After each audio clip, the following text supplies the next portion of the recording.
Now we got the recording. Okay, good. Thank you. Sorry, it was okay. So how is self-identity? What are the notions that we have been working, which are close? When I say we say we as a community of psychotherapists and researchers in psychotherapy. What are the notions that we are using to address identity? Probably self-schemas and personal goals are the most closed notions, and they govern distinctive patterns of thinking, feeling, and behaving. They represent aspects that help us to continue to be the person who I am across different events and project myself in the future. We need, I think, assessment tools that are helpful in identifying these self-schemas and core structures, and we think it's important to map them in some way, to map the self. Virtually all psychotherapies work by increasing self-knowledge and or reconstructing self-identity, but we don't have a map about that identity. And I think this is something that is important. Although self-identity reconstruction is a common factor, personal identity is underrepresented in most of psychology and psychotherapy manuals. Self and identity in research are seen as elusive and nebulous concepts. And there is no consensual or one single method to measure or tackle personal identity, which has been widely accepted or widely used. So we have some aspects of fragmentation here. Different approaches like psychoanalysis, and you can see at the bottom of the slide, different concepts that have been used in psychoanalysis, in humanistic psychology. Well, behavior does not care much about identity, but from Bandura on, yes, because they use the term self-efficacy. In cognitive therapy, they are core beliefs and schemas, but they are they are considered as the parts of identity that are blocking the change, but not an integrative picture of what is the identity of the person, of the patient or the client. In narrative therapy, we have the idea of dominant stories, and in personal construct therapy, identity are the core constructs of a wider construct system for understanding self and others. So we can make some connections between what Kelly termed personal constructs and schemas. So for Kelly, we developed a mental map since we are infants to understand self and others. And this mental map functions as theories function for theorists. But psychological or scientific theories are made of theoretical constructs. And these theories that we use in our life, that we develop since infancy, are not made of theoretical constructs, are made of personal constructs. This is the essence of the notion of personal constructs.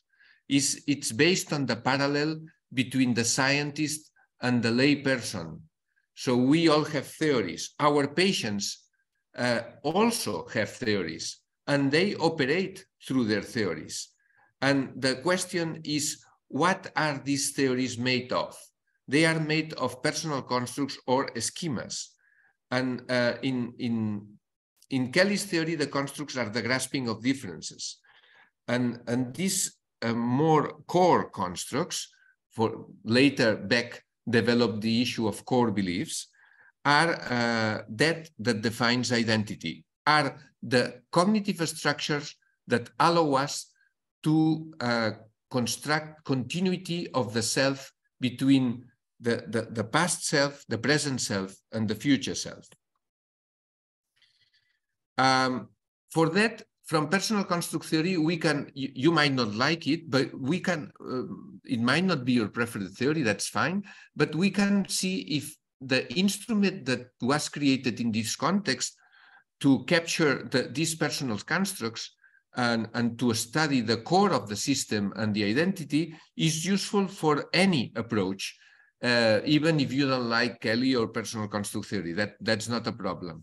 But the methodology, I think it's a methodology that could be used for this assessment of personal meanings.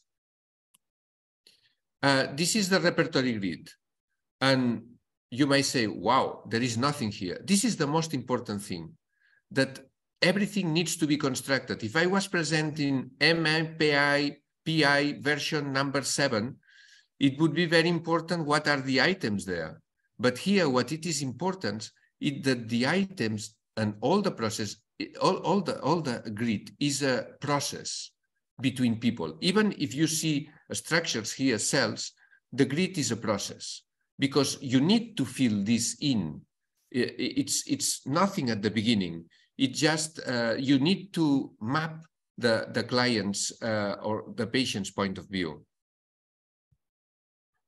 For that, we created this instrument that we call EYME, Explore Your Meanings, as a part of a technology transfer, a spin-off of the University of Barcelona. And we had an investor to develop this technology based on the repertory grid. This is a digital platform for exploring identity, values, and conflicts, perceptions of self and others. It is built in the system. We have an automatized intelligent interview to generate the constructs that the person uses to understand self and others. And then the platform helps you to explore these values and perceptions in an immersive way using virtual reality.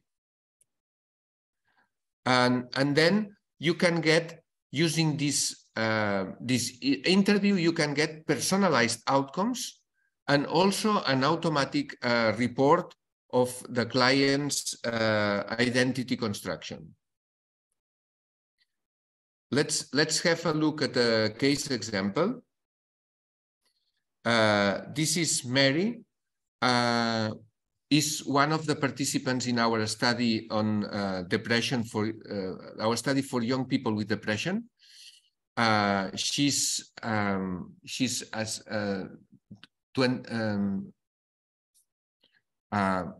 18, I think. Adrián, I don't know if you could confirm that. No, she's 21 or something like that. Sorry for that. 21. Yeah, and you see that she had some mild level of depression. And in terms of her presenting problem, low self-esteem, feelings of worthlessness, worries for not being able to contribute, and the expectations were to become more socially intelligent, in that were her terms, self-confident and open and social. The outcome monitoring was using the BDI and the depression and anxiety and stress scale, the repertory grid, and session to session we used the core to assess personal distress, well-being, and also the therapeutic alliance. The treatment consisted of 10 sessions, including virtual reality. Okay, now I'm going to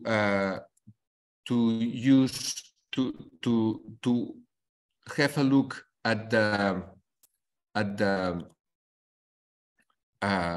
grid of Mary. These are the results of the exploration. So we started by talking about the people who was relevant in her life, like mom, dad, her brother Paul, and other people. And Neida, I think, was the person that she didn't like at all. We always include a person she doesn't like, and the ideal self. All this interview is automated, but we cannot show the interview because it takes at about 45, 50 minutes, so it will take the whole presentation. Then these were the constructs that were generated through the questions that EYME was posing to the person. For example, EYME asked Mary how dad and mom are similar. And she said that both are good people. And the opposite of good people is being selfish for Mary, okay? And also, it asks other things. And from these questions appeared this list of 14 constructs that were created and represent the personal map of Mary. And then there is a rating task in the EYME platform, which is based on the repertory grid, for which the person has to rate using a dialogical screen, where is the self now, where is mom, where is that? For example, you can see that most of these people are with low ratings. That means 1 means the best in good person, the most to be a very good person, like for example, mom. And number 2 is quite a good person, like herself and daddy. And the ideal self is number 13, is being a very good person. And we can see that Neida, who is someone she doesn't like, is considered quite selfish. And the other person who is not very good is this other friend of her, which is Angela, who is a little bit selfish. And then we can see the same with another construct. These are the ratings. So the ratings represent the way she applies her mental map to people, to real people in her life. So it's a practical task that abstracts much of the meaning structures that she is using when relating to people. So it helps to understand the schemas that Mary has for understanding self and others, but not in a discursive way. So this is something which I like about the repertory grid. When you do therapy interviews, people use their natural narrative to explain events that happened to her, to explain her life. But using the repertory grid, what you are asking the client to do is to apply his or her mental map to the people. In this way, you can see how the constructs, how the schemas that she uses are applied to these people, even if they don't appear in a language sentence. It's like asking her to apply all her meaning structure to the different people. So after creating this data matrix, we apply multivariate statistics to this matrix to understand the structure of her cognitive structure about self and others. For example, now I am having here only the people. So, and she's self now is quite close to the ideal self. I'm moving this. I explain later why these movements. But and also Sensi and Elena, her another friends, are close to this. But on the other hand, there is Neida and Angela who are in this part. And this has to do with these 3 axes of meaning created by the statistical analysis, that now we are privileging mostly this axis, but we can see that if we privilege the first axis, which is this one, we can see that the self now is halfway between the non-grata person and the ideal self. But in other aspects, the self now is quite aligned with the ideal self. So there are things that need to be changed here. We need a progression here. But in other things, we don't need a progression. She's quite happy how she is. And we can see how that is in an area which is somehow distant from other people. So if she has some issues with that and her brother Paul, then we can explore that in this map. This is the map that they are going to explore using virtual reality. Okay. Guillem, what does the size of the nodes mean?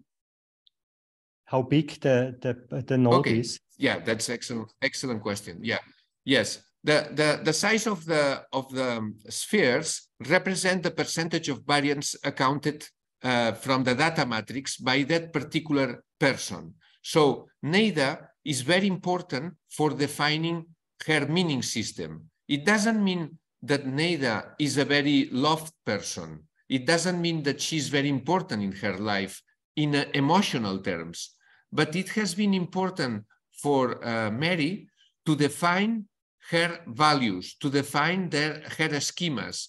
She is counter-identifying Neida. She doesn't, the ideal is exactly the opposite of Neida. So Neida is very helpful to Mary for defining what she wants to become, just the opposite of Neida. Okay, so that's why Neida is explaining so much variance, because it has been important in generating her meaning structure. And this comes from the multivariate analysis of the analysis of variance of the data matrix. Thank you for asking that, Franz, because it can help understand the map. Also, in the virtual reality, the spheres have different sizes according to the importance. Okay, so now we have here the structure. We can think that we can see that near when self now and ideal self are alienated, she is playful, gives everything, affectionate, think of others, but also she's absorbent in relationships. She absorbs people in relationships. Not only she, but the ideal self, and also her friend Sensi and Mom. This is the constellation of meanings that are related here. If we look at the people like Neida and Angela, they are mean, selfish, unable to put in other shoes, distant, stingy, and all that. So, and we can see that is, as we were seeing, is somehow a little bit along this line. No? In this area here, we have these happy-go-lucky people who don't really care about others, and they don't think of others. And this is where that is, in that location. And she had some conflicts with that because she had the money and for doing activities, and that was there, and she had to relate to him, and it was not. And the father and dad were divorced, and mother didn't have any money, and she needed money to do courses and activities, and needed that to support him. So he was trying to relate to him, but had a lot of problems. So she can explore in virtual reality why these problems could be occurring. Okay. So now I think I will maybe we can discuss further this map if you want later, but I hand on to Adrián, and she will mention about also some of the measures that can be derived from the repertory grid for research purposes, because we are a research-oriented society, so that might be of interest. So I stop sharing, and Adrián, the floor is yours. Okay, thank you very much. Give me just a second to share my screen. Wait. Yes. I will open the light just a second because the light is coming out. Yeah. So yeah, wait. I'm gonna make this like this. Share my screen. Desktop one. Yeah. I think I have it. Yeah. So first of all, I would like to thank again SPR and the SPR European chapter for the opportunity to share our work and for organizing this amazing series of research webinars, which I really appreciate a lot. Coming back to the presentation, there are many indexes indeed that that can be computed with the data matrix of the grid. Here in this slide, we have a summary of those that have some more clinical interests in our research, but there are many others. Just to give you an example, we have here 3 indexes about self-ideal discrepancy. And one of them is called self-ideal discrepancy, is calculated by the Euclidean distance between the ideal and the actual self. And this is a measure that is highly correlated with self-esteem. However, it gives us specific directions of change or continuity in terms of the client's own language and way of understanding, so that other standard measures don't. And we can measure other key but difficult to tackle clinical issues such as cognitive differentiation or polarization of the client's cognitive system or way of construing. And indeed, we have quite a few papers for specific psychological and health problems using these indexes of the repertory grid. For instance, in anxiety, in depression, eating disorders, fibromyalgia, schizophrenia, etc. And if someone is interested, just contact us or check out our profiles on the internet. The important question here, for me at least, is how all this information is transported to inform psychotherapy, so we can have a kind of a constructivist, self-identity, data-informed psychotherapy approach. The first way in which we are doing this is by the creation of automated, personalized reports of the client's identity construction. So let's see if this link works properly. Oh, yes. Okay. So I'm going to show you an example of these reports, automated reports. It's in Spanish, but it doesn't matter. It's just to give you an overview. We have some analysis about the self-concept. We have analysis of the identity profile, the structure of the identity, and this is everything, conflicts as well, also the map that Guillem was showing, and this is all automated, okay? So to give you a piece of this, of the usefulness of this report, we can see that, for instance, in the case of Mary, there were 2 constructs that were forming the core of her identity at the time of starting the therapy. She was considering herself very negative as opposed to positive, and she was considering very innocent versus controlling. At the same time, this report are giving us further information. And for instance, we know that this negative versus positive is a discrepant construct, meaning that Mary has a strong desire of changing towards becoming a more positive person. For instance, for the second, innocent versus controlling, the report is telling us that this is a cognitive conflict. That means that although she doesn't like to be innocent, in the terms she understands it to be innocent, she would like to change, but she doesn't have a clear alternative for action. So since becoming controlling is not on her preference. Okay, this is just a very brief example of the kind of information that this report, automated report, gives you about the self-identity construal. And as you can see, many psychotherapeutic lines of work can be derived from this automated analysis. Nevertheless, the most interesting way in which all these indexes and information is informing psychotherapy is by means of the tailored virtual reality that we have developed.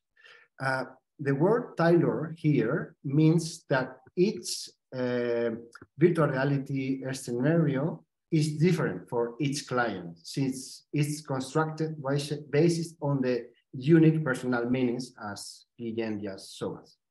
Based on the multivariate analysis of the grid, the algorithms create this 3D map that the client can visually experiment and have an emotional and immersive experience of self-exploration.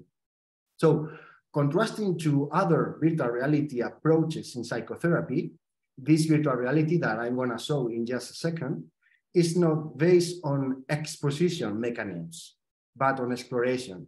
So it's not about exposing clients to a situation that they fear, but it's about a next scenario representing their values, perception of self and others in a way that they can explore. This makes this virtual reality app different from others, perhaps more challenging or difficult, but at the same time more adaptable, because exposition is focused on a very specific problem, while exploration can be applied in almost any clinical situation. So I really believe that this is the closest attempt you can find in psychotherapy research to take a picture of someone's inner world. Indeed, some clients have already told us exactly that. Because beyond the wow effect that the virtual reality per se usually has, EYME, this app, is able to make a very realistic map of one's mind, or the idea that one has about herself or himself. In other words, this virtual reality makes tangible very abstract concepts, such as, I don't know, what does your ideal self look like? How far are you from your ideal self? Or how far is your mother or close to you? How is the personality of your partner, and so on? So in this virtual reality, you can touch and interact with these concepts. And maybe you might be thinking that this opened quite a lot of possibilities for psychotherapy, regardless of the approach and the problem being addressed, because we are speaking about interpersonal experience. So I'm gonna show you this a small piece of video for you to have a clear idea of how it works. Let me see. Yeah. So this is Mary. This is entering in the scenario, as you can see. She's just looking around. There are different people here, different things. And now she's starting to approach her ideal self. Sorry, it's in Spanish because it's a real case. So now she's very close to her ideal self, and you can see there are some words here. And as we were talking before, the spheres, the balloons, represent people, significant others, and the words represent personal meanings. And the psychological relevance of this information is expressed in a very simple and intuitive way that even a small child will understand. We said size and distance. So the bigger, the more relevant to explain the meaning system, and the closer, the more similar between the different elements in the virtual scenario. So now she turns around. Oh, sorry. She was here. Okay, she was approaching the ideal self, as we saw before. And now we're gonna see that she's gonna turn. She's gonna look at her her actual self. This is actual self. Here is the man. They are very close. There are some meanings surrounding also these things. She has a controller, this laser that you see, where she can point to any of the balloons and go directly to that person. For instance, she has just gone to above herself, and now she's looking at her ideal self and which is the path that she has to do in order to get closer, maybe, and which kind of meanings are in between them, as you can see. Here is the persona non grata that is quite far from the ideal self. Okay, yes, that was a small example, a small piece of video for you to understand this. So this is a scenario that the person, the client, can freely explore. But for psychotherapy, we've developed specific guidelines in order to help therapists to do the conversation and the therapy. Okay. In fact, the therapist has this control panel in which they can watch what is the client's watching here. And also they can activate or deactivate specific people or meanings in order to focus the conversation on specific issues depending on the case. Yeah, okay. In the case of Mary, this virtual reality exploration helped to construct specific therapeutic goals. As Guillem told before, Mary's expectations for therapy were to become more social, self-confident, and open. But after this self-identity exploration with her, some of these meanings were reframed and reconstructed to the point of changing the goals. For instance, instead of wanting to become more social and open, she started to appreciate being reserved as kind of a social wisdom and as a sign of becoming emotionally intelligent.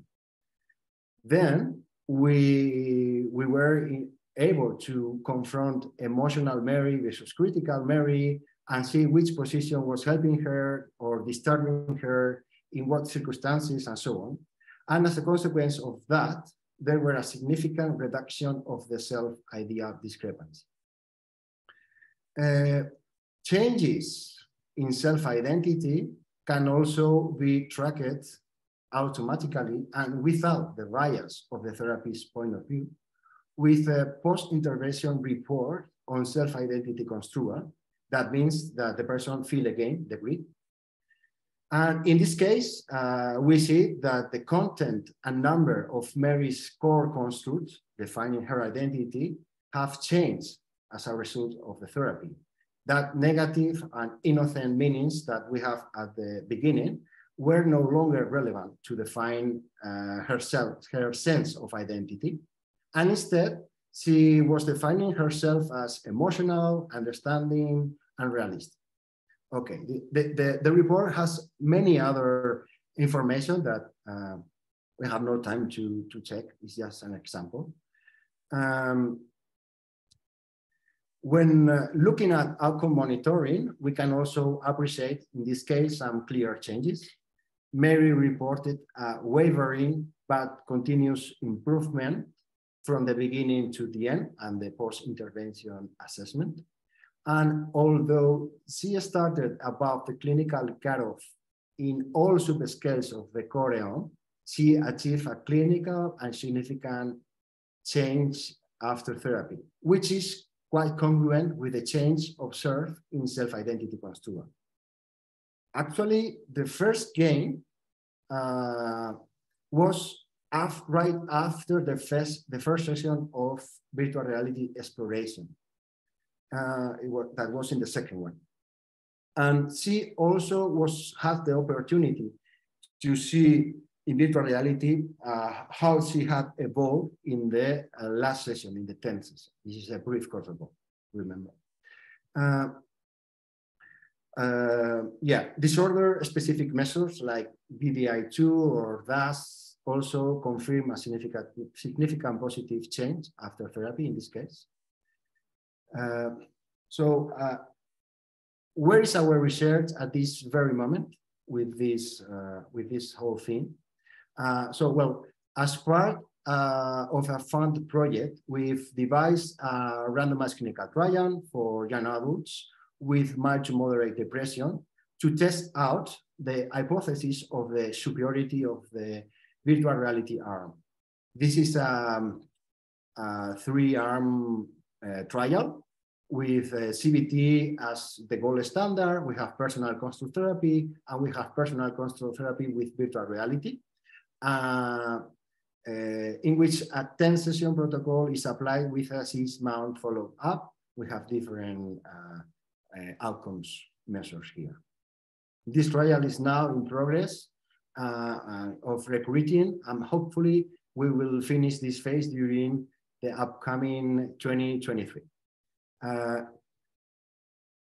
The truth is that when we devised the project before the pandemic, we didn't know how important was going to be improving existing psychotherapies for young adults.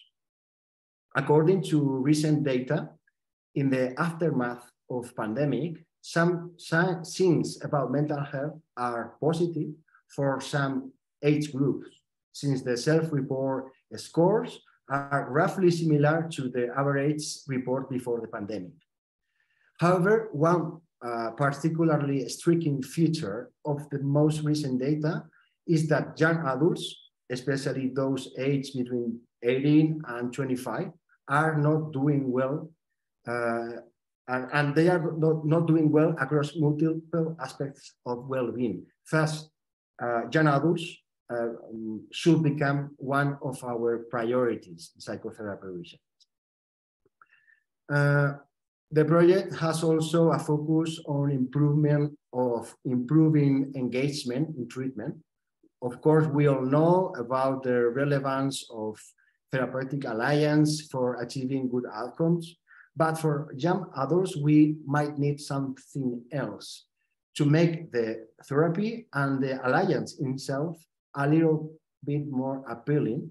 And in this sense, we are using two main weapons: personal construal therapy as a non-directive and identity-focused approach, and this immersive virtual reality as a playful approach to serious problems. So this is a pathfinder project, since it is the first time ever that virtual reality is used as a tool for depression and for self-identity exploration versus exposition. Just to conclude, let me say that EYME can be used, our virtual reality app can be used as a transformative identity self-exploration tool for any approach and problem, because it allows to externalize very abstract concepts such as personality, meaning, problems, figures, etc., and their relationships. And I think this could be used from any kind of approach, and to use any kind of technique with that. Because the main focus is to help to improve the degree of self-knowledge and foster self-identity reconstruction, which is a common factor in psychotherapy, and to help to identify pathways for harmonizing both change and continuity in the identity. Hopefully, new understandings of this virtual reality application will be presented during the next year in SPR, once we have finished the recruiting phase. Thank you very much for your attention. We will be willing to answer any doubt, question, comment that you might have. Thank you so much. I wonder if I might add just two words that came to my mind. One is transdiagnostic and the other is transtheoretical. That's it. Thank you. Thank you, Adrián and Guillem. Thank you so much for your interesting presentation. We have time for questions, so you can write the questions or raise your hand. Friends? Thank you very much, Guillem and Adrián. As you know, I have followed your work for decades now in the meantime, and I was always excited about what you did. And this is just another contribution, which I find just great. I have two questions. One is if you are aware also of the notion of gamification of psychotherapy. And the concrete question would be then, do you think that this virtual reality program has an additional motivating effect in the sense of gamification, if that means anything to you? Like, you know, that the dynamics of playing with the tool add actually to the motivation to invest into therapy? Yes, can I answer? Yeah. Yes. one of the hypotheses of our randomized clinical trial, because we are working with young adults. We expect that they will engage more with the therapy because of the virtual reality, because it's playful. So it's a playful approach to serious problems. Yes. We didn't add specific gamification features within the virtual reality application itself, because this is just the first version of our virtual reality, and for sure we will have further improvements and maybe some gamification things could be added. The next step that we will be working on will be adding these balloons that we have to add like pictures or avatars of the people that they are representing, so will become even more immersive and more playful, more emotionally impactful. Yeah. So I think that it is as it is already a gamification in a good sense. I think, but certainly you can add to this. May I ask my second question? Please. Okay. So the second question is, and I may have missed something. What happens if the ideal self changes? You know, like if, for example, if you have a very masculine patient, and you know masculinity, for example, as a made-up example, is just great for him, and you as a therapist you will question if that's really an ideal you want to support, and as a result of therapy he may change the position of the ideal self. How would that work? Well, I think that all the material in EYME is intellectual property of the client. So he's the only one who is authorized to change it.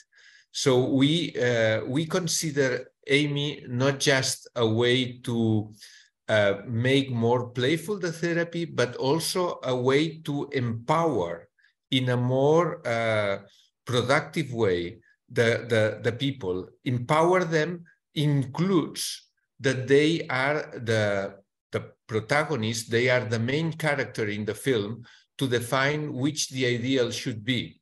And if that is the case, we can apply a modified version of the EYME or the grid that he created and redefine, and she or he can redefine the ideal in a different way. So it's completely open. Ah, that's good. Yeah, very good. In fact, so I would like to add that in this case, the case of Mary, we reversed the self-ideal discrepancy, but it was not the actual self moving towards the ideal, but both moving in order to get closer. Yes. And in depression is very common that the ideal self is very rigid and with a lot of expectations. So maybe the work.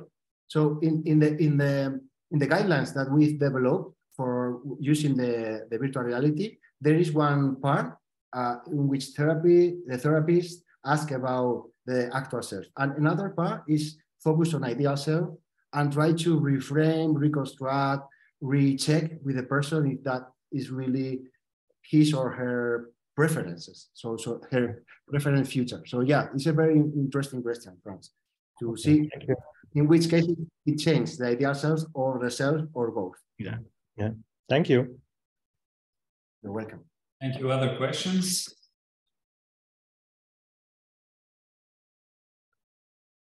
Yeah. Yes. So thank you for the very interesting presentation. I have a question about the 3 dimensions. What are the advantages of, first of all, presenting the information in 3 dimensions and in enabling the patient to enter to this space and to move in it? And while doing it, having the psychotherapist near him, talking with him and instructing him. I find this communication very powerful. And I wondered, or I just wanted to ask if you have data about it or clinical impressions about it. Well, we have clinical impressions in both directions. For some people, jumping from the interview to the glasses of virtual reality is too much of a jump. I mean, it's difficult for them to locate, and for other, it's very impactful and very emotional. And so the 3D view on the computer, on a screen, which is having your mental map outside of you so that you can observe it, is self-distancing. I observe myself. It's like an intermediate step into the virtual reality, which is not distancing, it's immersive. You are in there. You are there, and you can be yourself, or position yourself in your ideal, or in your father, or just in front of your father, or wherever else. So this middle step is psychologically different from being immersive. And it's a better position for analysis, conjoint analysis, or for showing some particular aspects. Look how close you are to these people, or look how your father is isolated in this area of the and all that. But for some patients, it could be better to go directly to the immersive part and go from the interview to the virtual reality. Mm-hmm. So it's a matter of the impact that you expect it to have, and maybe the most precautious way is to go step by step, and to use the 3D in the screen as an intermediate introductory step before the virtual reality. Mm-hmm. To make it a slow transition. Mm-hmm. But a slow transition may pay the cost of less of a surprise, less of an impact. Mm-hmm. Mm-hmm. So we must balance these aspects. Thank you. Thank you. Thank you, Ehud. But it's an interesting empirical question as well, for whom mm-hmm. might be more interesting, or who is more maybe suggestible to get immersed in that environment. And so there are many empirical questions to address with this. Yeah. Thanks. Other questions?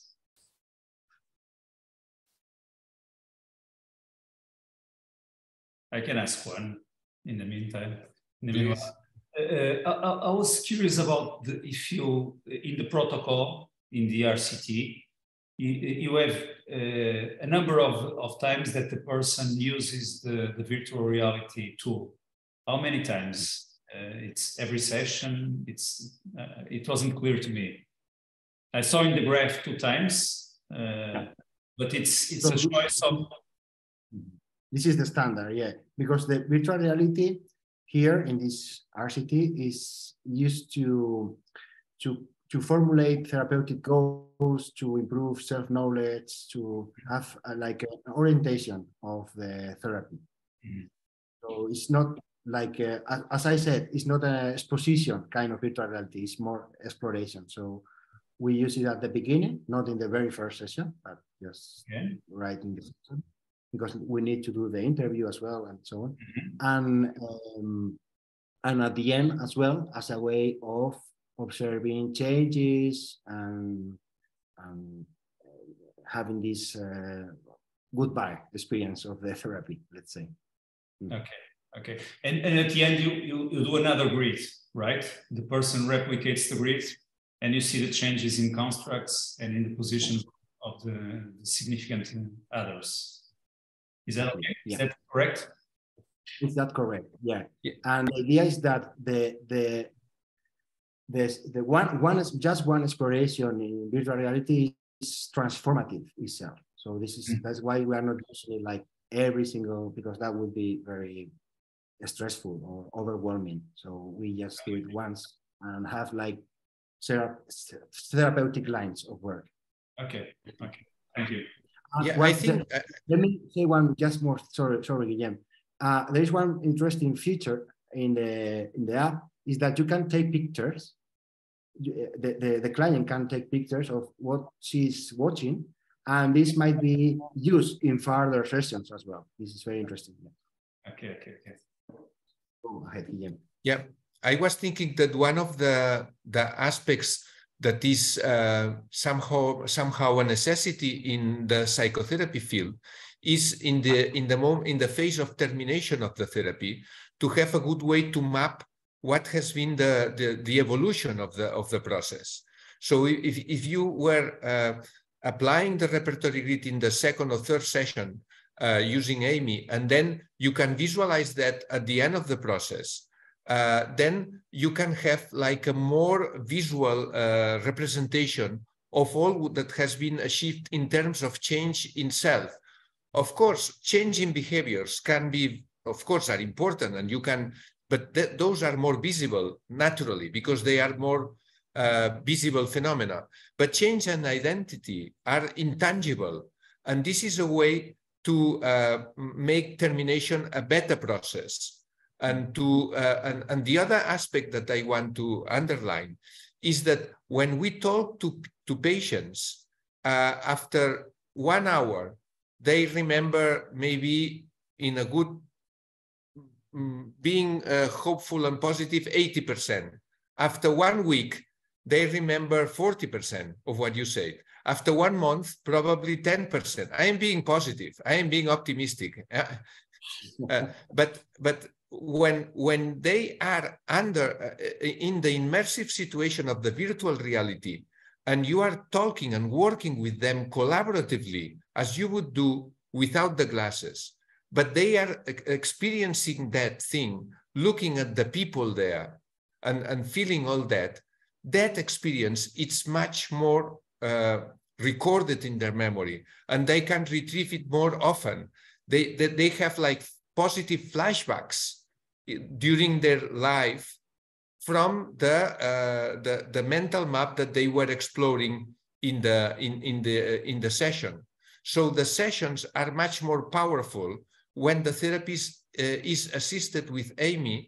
In maybe the patient is telling a story about what happened yesterday in session number 5, and then you relate that. Oh, you had a conversation with your mother. Let's look again where you are with your mother in this system, and put the glasses and work about that event that happened yesterday with your mother, but looking at the perspective that you have in your map of your mother. So if the therapist integrates the usual therapy that we all know how to do, and do a portion of it under the glasses, that therapy is going to be much more powerful. Yeah, that's why I was wondering if you use that more often than at the beginning and at the end, but probably you are doing this because you are doing an RCT, but you can use more in clinical practice, in regular clinical practice, right? If the client Yes.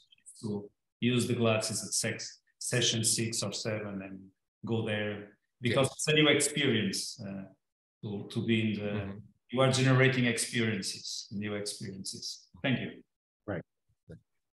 Thank you. I don't know if you have, okay. Yeah, if I may, oh, sorry.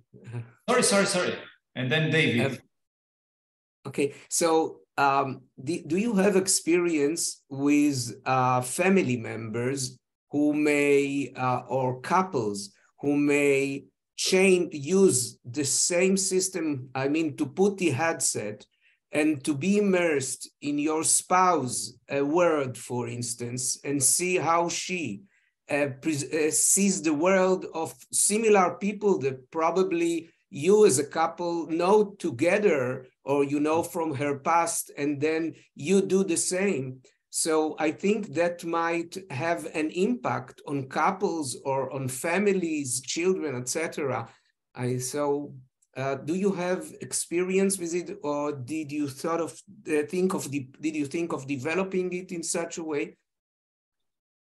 Okay, thanks for that observation, because you are drawing our next 5-6 years of work with research work in virtual reality. We have a parallel line of couple therapy research, and that might be really quite interesting. In fact, this is really something really new. There are no study about couples that are immersed in the same virtual scenario and sharing things. And so this would be a very nice improvement and a step forward. But I have no experience on that yet. Mm-hmm. Thank you. David? Hi, first of all, I would like to congratulate this advance in psychotherapy. In fact, I believe that little by little we will use more and more virtual reality for patients. I think this is incredible. I would like to ask if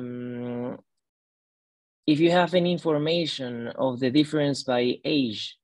For example, using virtual reality for people over 70 years, for example. I don't know if it could be more complicated because, for example, for kids, teenagers, or people like my age, it will be more easier, I think. I don't know if you have any information of that. Thank you. Thank you. Well, I think that we are tackling into the issue of individual differences. We have found more acceptance of virtual reality or more positive a priori attitudes about virtual reality by young people, but there is some young people who are, a few of them, we found 1 or 2 examples that they were quite phobic about using instrumentations, and we just have been working with the screen.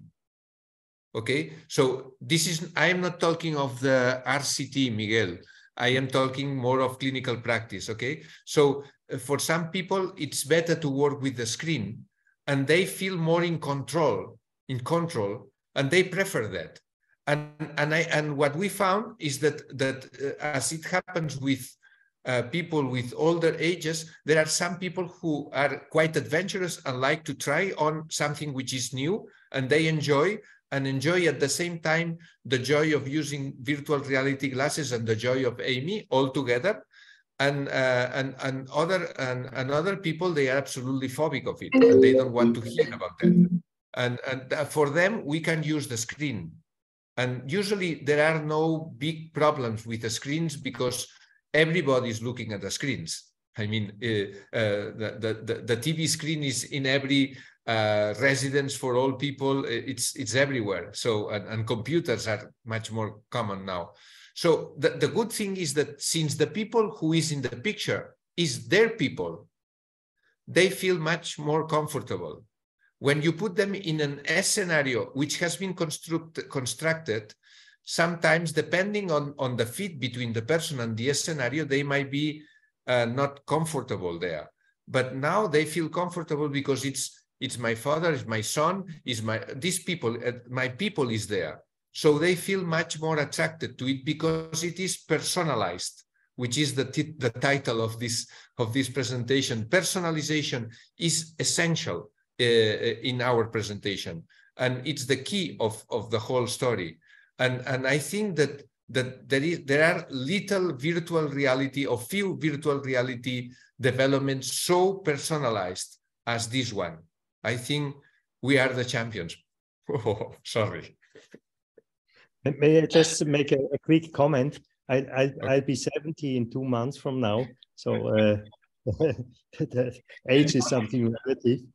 And but the second comment, the experience with not virtual reality, with internet therapy, is actually that the old people may be less proficient in using computers, but they are more persistent in using the programs. So that's their advantage over young people who often just try a little bit and lose their interest more quickly than older people who really work consistently with this kind of tools. And maybe that's parallel also to using virtual reality. Mm-hmm. Yeah, thanks. Nice observation, friends. I think our time is up. So thank you so much, Guillem and Adrián, for this presentation. Very interesting. I'm sure you will have a lot of people checking the results and seeing your results at Dublin. And I would like to let you know also that our next webinar is on the 18th of January at the same time, 5 Central European time. And it will be with Frederick Falkenstrom on the structural equations. And I hope to see you here again. Wish you a holiday season to everybody. See you soon. Bye-bye. Thank you. Bye-bye. Bye. Thank you. Thank you. Bye-bye.